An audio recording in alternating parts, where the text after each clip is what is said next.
बिस्मिल्लाहिर्रहमानिर्रहीम। अस्सलाम वालेकुम स्टूडेंट्स। आज के लेक्चर में हम डिस्कस करेंगे चैप्टर 14 क्लास 10 का टॉपिक है सीरीज़ कम्बिनेशन ऑफ रजिस्टर।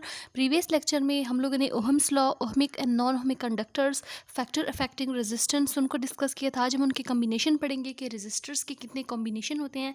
तो basically there are two combination for the resistors, series combination and parallel combination. लेकिन आज के लेक्चर में हम जो है वो सीरीज़ कम्बिनेशन को डिटेल से डिस्कस करेंगे।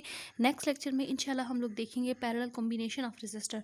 तो सबसे पहले हम ये देखते हैं कि what are the series combination of resistors. Resistor actually क्या होते हैं? रजिस्टर जो हैं they are the electronic components which have a specific electrical resistance. और रजिस्टर की जो रेजिस्टेंस होती है वो लिमिट करती है the flow of the current through the circuit.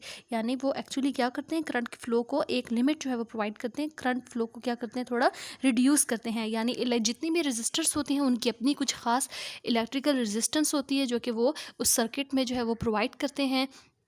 और रजिस्टर के लिए जो हम सिंबल यूज़ करते हैं, रजिस्टर के लिए हम इस टाइप का सिंबल जो है वो यूज़ करते हैं। These are the symbol for the resistors. और इसकी जो रेजिस्टेंस होगी उसको हम कैपिटल आर से रिप्रेजेंट करेंगे। So basically R is the resistance of that register.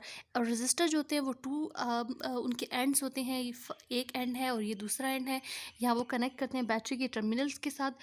अगर हम देखें कि what is meant by series combination of resistors, तो क्या है सीरीज़ कम्बिनेशन ऑफ रजिस्टर्स में they are connected end to end. End to end का क्या मतलब है कि ये वाला जो एक एंड है, ये वाला अगर आप इसका सेकंड वाला एंड देखें तो इसके आगे अगर एक और मैं रजिस्टर लगा दूंगी तो ये क्या होंगे, सीरीज़ कनेक्टेड होंगे। यानी कि जितने भी रजिस्टर्स होते हैं वो एंड टू एंड कनेक्टेड होते हैं। दूसरा ये यहाँ पे हम लोगों ने इस सर्किट में अगर आप देखें फिगर में, तो यहाँ पे तीन जो है वो रजिस्टर्स मैंने ले लिए हैं, R1 R2 एंड R3 जो है वो तीन रजिस्टर्स हैं।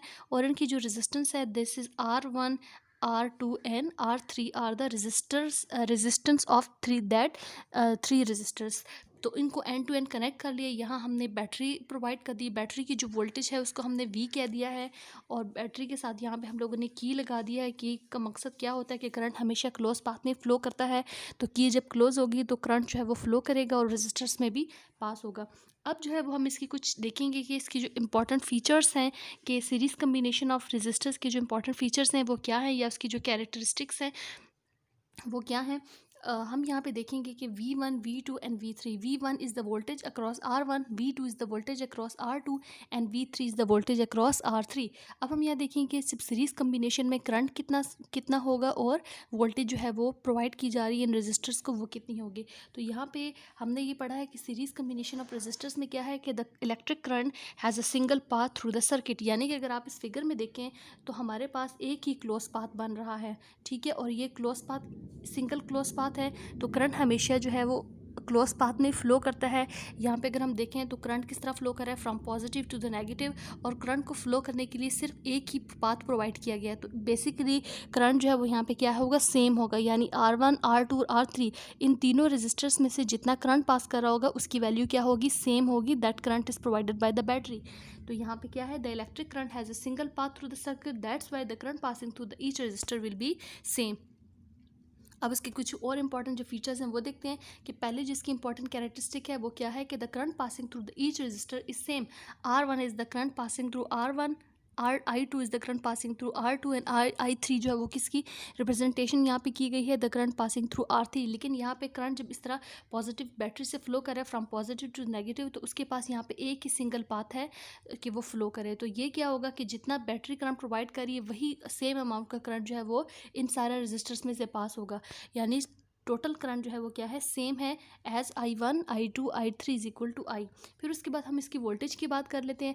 क्योंकि इन तीनों रेजिस्टर्स की रेजिस्टेंस की वैल्यू डिफरेंट है, तो अगर इनका करंट सेम है तो ऑब्वियसली इनकी जो वोल्टेज प्रोवाइड की जा रही है टू द ईच रेजिस्टर्स वो क्या होगी, डिफरेंट होगी। यानी कि जो टोटल वोल्टेज सीरीज सर्किट में प्रोवाइड की जाती है वो डिवाइड होती है अमॉन्ग द इंडिविजुअल रजिस्टर।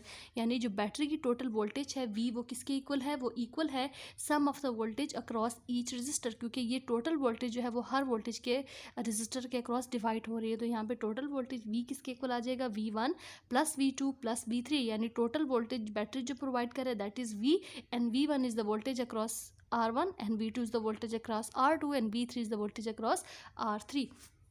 तो यहाँ पे हम लोगों ने देख लिया कि V जो है वो टोटल वोल्टेज है और V1 V2 और V3 को भी डिफाइन कर लिया। फिर उसके बाद जो हमने ये फार्मूला पढ़ा है V is equal to V1 plus V2 plus V3।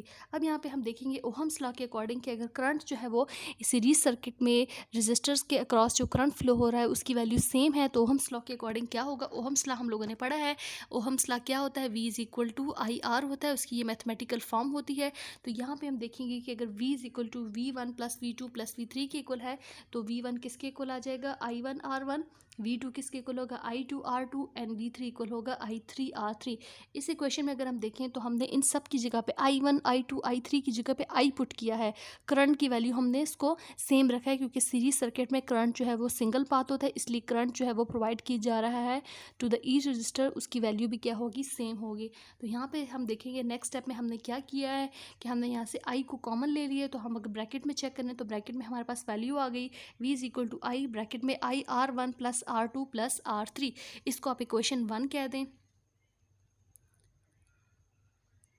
अब यहाँ पे हम लोगों ने देखेंगे कि जो हमारे पास जो रिप्लेस कर देंगे, we can replace the combination of resistor with the single resistor call the equivalent resistance R Q क्या चीज़ होती है, वो इक्विवेलेंट रेजिस्टेंस होती है या कंबाइंड रेजिस्टेंस होती है of the total electrical circuits. तो यहाँ पे क्योंकि तीन जो है वो हमने रजिस्टर्स यूज़ किए हैं जिनके रेजिस्टेंस की वैल्यू R1 R2 और R3 है।